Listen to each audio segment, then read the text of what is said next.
Okay, so when you're in a Zoom meeting, of course you have video and audio playing, but you can also share a number of things to the screen. So if you would like to share your screen or one of the other options while you're in Zoom, down at the bottom of your Zoom screen, you have a share button. So when you click that, you're presented with a number of options. You can share your entire desktop.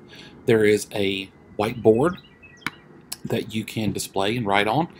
If you have an iPhone or an iPad hooked up to your computer either through AirPlay or cable, you could do that, or you can pick individual windows. Most often, we just pick our desktop and you click Share, and so that shares everything that's on your desktop. Of course, be careful that you're not sharing any personal information, but your attendees now see whatever document you have pulled up on your desktop and you can share it with them. And then when you're done, you can click the Stop Share button and then you go back to your video conference.